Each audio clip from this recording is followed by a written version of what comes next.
사실은 현실적인 제약이 따릅니다. 첫째는 돈입니다. 둘째는 시간입니다. 작년에 다녀왔는데 또 가? 한마디에 그 시즌은 지나가 버립니다.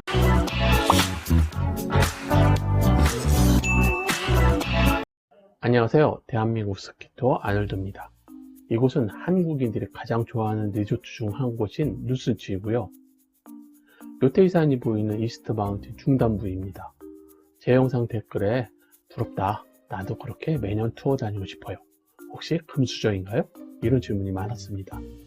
일단 금수저는 아닙니다. 제 전공이 블록체인이라고 하니까 그럼 비트코인으로 대박 나셨나요? 라는 질문을 주신 분도 있었는데, 비트코인은 제가 14년도인가요? 200불 정도 할 때 사서 18년도 6만 불 할 때 팔았으니까 재미를 보긴 했습니다. 그런데 리플을 200원에 사서 2000원에 팔았다가 다시 또 뭔가에 홀려가지고 3000원에 더 많이 샀는데 후루룩 망했습니다. 또 갑자기 코인 투자 이야기를, 하여튼 재미를 보긴 했습니다. 하지만 그건 크게 중요하지 않습니다. 많은 분들이 부러워하시는 것처럼 매 시즌 3번, 4번 스키 투어를 떠나려면 어떻게 해야 할까요? 물론 가장 중요한 것은 열정입니다. 마음의 결심을 하시고 떠나시면 됩니다. 그런데 사실은 현실적인 제약이 따릅니다. 첫째는 돈입니다. 스키 투어를 다니려면 당연히 돈이 필요합니다. 한 번에 250만원 정도라고 하면 3번의 스키 투어에 750만원, 4번이면 1000만원이 필요하죠. 둘째는 시간입니다. 시즌이 시작된 지 엊그제인데 벌써 끝나갑니다. 정말 빠르게 흘러갑니다. 우리 인생도 마찬가지입니다. 젊음의 시간은 순삭되어 버립니다. 세 번째는 인간관계입니다. 특히 가정이 있는 분들이라면 격하게 동감하실 것 같은데, 집에서 반대하면 절대 갈 수 없습니다. 작년에 다녀왔는데 또 가? 한마디에 그 시즌은 지나가 버립니다. 이제부터 이 3가지 제약점을 극복하는 방법을 말씀드리겠습니다. 두 가지 주의사항이 있는데요. 이건 다분히 개인적인 견해를 말씀드리는 것이니 비판적인 시각으로 바라보실 생각이시라면 여기서 시청을 중단하시는 게 좋을 것 같습니다. 또 한 가지는 제가 남자라서 남자의 입장에서 이야기할 수밖에 없는데요. 남성 편향적인 이야기가 불편하신 분들도 여기서 중단해 주시기 바랍니다. 학교에서 항상 성평등 관점에서 강의하려는 가이드라인이 있어서 혹시나 여성분들이 조금 불편하실 수 있을 것 같아서 말씀드렸습니다. 이제 본격적으로 말씀드리겠습니다. 첫 번째는 비용 문제입니다. 저처럼 매년 3번, 4번의 해외 투어를 하려면 얼마나 돈이 필요할까요?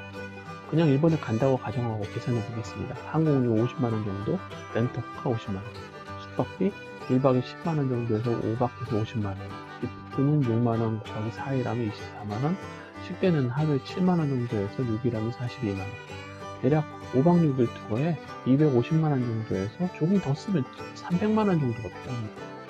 3번을 간다고 보면 싸게는 750만원, 비싸게는 900만원 정도이니까 대략 1000만원이죠. 비싸죠? 내 연봉이 얼만데 매년 1000만원씩 일본 투어에 사용한다니 쉬운 선택은 아닙니다. 그런데 만약 내가 경제적 자유를 얻었다면 어떨까요? 아니면 본인의 경제 상황을 확실히 통제하고 있다면, 내가 가장 좋아하는 활동을 하는데 1000만원이 중요할까요? 1000만원으로 평생 간직할 수 있는 소중한 추억을 갖는다면 나 자신에게 투자하는 게 무리한 투자인가요? 그런데요, 일단 내 경제 상황이 매년 1000만원을 취미생활에 쓸 수 없다면 이런 고민은 사치가 아닐까요? 맞습니다. 일단 돈이 없는데 어떡하나요? 금수저라면 이런 고민이 없을까요? 제가 금수저가 아니라 잘은 모르지만 주변에 금수저로 보이는 친구들을 보면 나름의 고민이 많아 이처럼 스키에 목매는 친구는 한 명도 본 적이 없습니다. 그래서 금수저라면 매년 3-4번씩 스키 여행을 할 거야 라는 생각은 잘못된 추측입니다. 흑수저, 아니 우리 같은 평민들이 좋아하는 스키 여행을 매년 떠나기 위해서는 반드시 돈이 필요합니다. 즉 경제적 자유까지는 아니어도 경제적 여유가 있어야 됩니다. 그럼 일반인들이 경제적 자유 또는 여유를 얻는 방법은 뭘까요? 돈 버는 방법을 이야기하는 유튜버들은 엄청 많습니다. 제가 그분들의 영상을 가끔씩 보는데 대부분 뜬구를 잡는 이야기를 하는 것으로 보입니다. 구체적인 방법론을 제시하지 않고 열심히 노력하면 부자가 될 수 있어 라고 합니다. 다 뻥입니다. 열심히 해서 부자가 되면 세상 모든 사람이 부자일 겁니다. 열심히 살지 않고 막 사는 사람들이 얼마나 될까요? 주변을 살펴보세요. 90% 이상의 사람들이 현재 상황에 최선을 다하며 살아가고 있습니다. 그런데 왜 주변에 부자를 별로 볼 수 없는 이유는 뭘까요? 제가 생각하는 이유는 이렇습니다. 평범한 일반인들이 너무 높은 곳을 바라보고 달려가다가 어느 순간 그냥 포기하는 거이기 때문입니다. 이재용 회장처럼 태어나 보이니 부자인 사람들을 언론에서 조명하고 20대에 100억을 벌어서 은퇴하고 놀고 있다. 젊은 부자는 이렇게 살아간다. 등등. 일반인들이 이룰 수 없는 헛된 희망을 보여주기 때문에 나는 언제 부자가 되는 거지? 왜 우리 엄마 아빠는 재벌이 아닌 거야? 라는 황당한 생각을 하게 되는 겁니다. 그건 가상현실입니다. 저나 여러분 같은 일반인들은 보다 현실적인 꿈을 꾸어야 됩니다. 제 조카가 유치원 다닐 때 너는 커서 뭐가 되고 싶어? 라고 질문을 하면 코끼리 라고 대답을 했습니다. 그건 절대 불가능해 라고 이야기를 하니 그럼 공룡 될 거야 티라노사우루스 라고 당당하게 이야기해서 같이 웃고 말았습니다. 여러분들 혹시 지금도 공룡이 되려는 꿈을 꾸고 계시나요? 이야기가 길어졌습니다. 이제 매년 스키 투어를 가기 위해 돈을 마련하는 유일한 방법을 말씀드리겠습니다. 스키 투어에 필요한 예산을 책정하고 비시즌에 그 돈을 저축하는 것입니다. 그냥 우리 같은 흙수저가 직장 생활을 하면서 할 수 있는 유일한 방법은 스키 투어를 위해 돈을 모으는 방법입니다. 구체적인 실천 방법은 의외로 간단합니다. 아껴 쓰기입니다. 누구나 수익으로 번 돈보다 덜 쓰면 남길 수 있습니다. 20대에는 1년에 1회 정도 스키 투어를 목표로 한다면 300만 원이면 충분하고 그 돈은 매달 25만 원씩 1년짜리 적금을 들면 해결됩니다. 30대에 2회 간다고 가정하면 50만 원, 40대에 3회? 그럼 75만 원 정도 적금을 들면 됩니다. 만약 조금 더 무리해서 20% 정도 돈을 추가로 모은다면 어느 순간 스키 투어 통장에 돈이 쌓여 있는 것을 볼 수 있습니다. 만약 내 수익이 부족해서 그만큼 돈을 모을 수 없다면 어떻게 해야 하나요? 그 방법도 생각을 바꾸면 쉽습니다. 비시즌에 추가 수익을 만드는 알바를 하시면 됩니다. 편의점 알바는 언제나 자리가 있습니다. 7, 8월에 주말 정도만 열심히 일해도 1회 정도 스키 투어 가는 비용을 벌 수 있습니다. 또한 7, 8월에 지출이 줄어드니 돈을 더 쉽게 모을 수 있습니다. 좋아하는 스키 투어를 위해 알바를 하는 것은 절대 창피한 것이 아닙니다. 자신의 꿈을 이루기 위한 가치 있는 노력입니다. 인생은 플러스 마이너스가 있습니다. 원하는 것을 갖기 위해서는 반드시 포기해야 되는 뭔가가 발생합니다. 저 또한 고등학교를 졸업한 이후 열심히 알바를 하며 돈을 모으는 습관 덕분에 대학생 때 알바 부자가 되었고 경제적으로 여유 있는 학창시절을 보냈습니다. 그 습관 덕분에 지금까지도 큰 무리 없이 살고 있습니다. 두 번째는 시간 문제입니다. 앞에서 너무 길게 해서 이제부터는 더 짧게 말씀드리겠습니다. 학생 때는 시간이 많습니다. 대신에 돈이 없습니다. 나중에 취업을 해서 직장을 다니니 돈은 생겼는데 주말 또는 휴가가 아니라면 시간이 없습니다.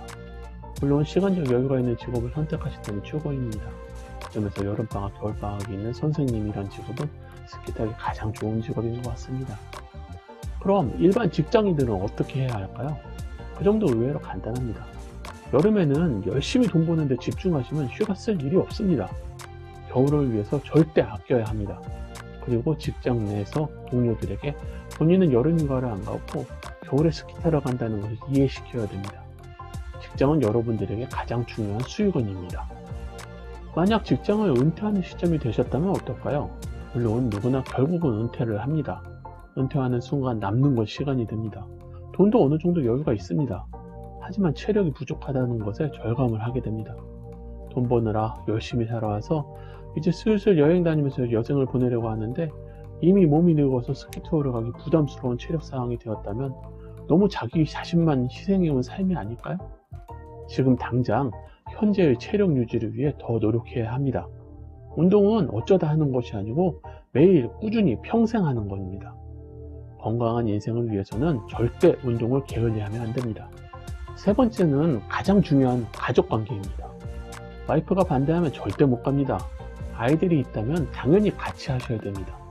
아이들은 어느 순간 여러분들의 곁을 떠나서 자기 인생을 살게 됩니다. 그럼 우리 가족 모두가 같이 스키를 즐기는 방법은 어떤 방법이 있을까요? 우선 여러분들이 고수가 되시기 바랍니다. 지금 학생이라면 스키장 알바를 하며 강사 자격을 취득하시면 좋고 직장인이라면 최소 기초적인 조언을 할 수 있는 수준까지 스키 기술을 습득하시면 좋습니다. 그래서 가족들은 전부 본인이 케어하며 스키를 즐길 수 있어야 됩니다. 같이 스키를 타는데 직접 도움을 줄 수 있다는 것은 매우 중요한 요소입니다. 가족들이 든든하게 여러분을 믿을 수 있는 상급 스키어가 되어야 합니다. 그렇게 가족들과 1년에 한 번 정도 일본 투어를 다녀오시면 어느 순간 아이들이 성장하며 같이 가는 것에 시큰둥해야 하는 시점이 옵니다.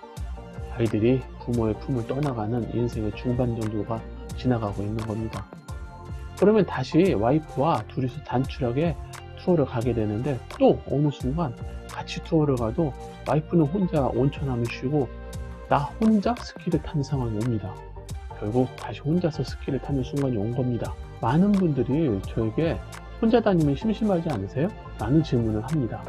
절대 심심하지 않습니다. 사랑하는 스키를 온전히 혼자 즐길 수 있는데 왜 심심하겠습니까? 생각해 보시면 스키는 혼자 타는 운동입니다. 중간중간 슬로프에서 얼마나 많은 시간을 기다렸는지 떠올려 보십시오. 어떤 때는 스키 타는 시간보다 기다리는 시간이 더 길었던 날도 분명히 있었을 것입니다. 그것은 개인마다 스키 실력, 스타일, 속도가 다르기 때문에 여러 명이 맞춰서 같이 타기 위해서는 누군가의 배려가 필요하고, 여러분들이 상대적으로 더 보수이기 때문에 기다리는 경우가 더 많은 겁니다. 물론 같은 수준, 같은 스타일로 함께 다닐 수 있는 친구가 있다면 친구지만, 단 한 명의 친구라도 서로 일정을 맞추는 것 또한 쉬운 일이 아닙니다. 이야기가 살짝 산으로 갔는데요. 마무리하겠습니다. 자, 이제 결론입니다. 이렇게 좋은 풍광을 즐기며 행복한 시간을 보낼 수 있는데 왜 지금 떠나지 못하시나요? 생각을 바꿔야 합니다. 이 세상에서 가장 중요한 존재는 나 자신입니다. 내가 행복해야 가족들에게 행복을 나눠줄 수 있고, 서로 사랑하며 행복을 나눠주는 가족관계는 서로의 인생을 더 행복하게 만들어줍니다. 여러분은 스키를 사랑하기 때문에 이 영상의 끝부분까지 시청하고 계신 겁니다. 여러분의 인생의 가장 중요한 부분인 스키를 절대 포기하지 마시고 끝까지 달리시기 바랍니다. 마지막으로 한마디만 더 하겠습니다. 인간은 누구나 죽습니다. 그리고 인생은 정말 순식간에 지나갑니다.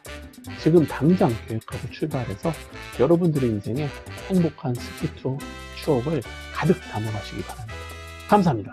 고고고! 영상이 도움이 되셨다면 좋아요, 구독을 눌러주세요. 시청자 여러분들의 구독과 좋아요, 응원하는 댓글은 정말 힘이 됩니다. 그런데요, 마음에 상처 주는 악플은 정중하게 사양해요. 은성이가 잉잉잉 하고 울어요.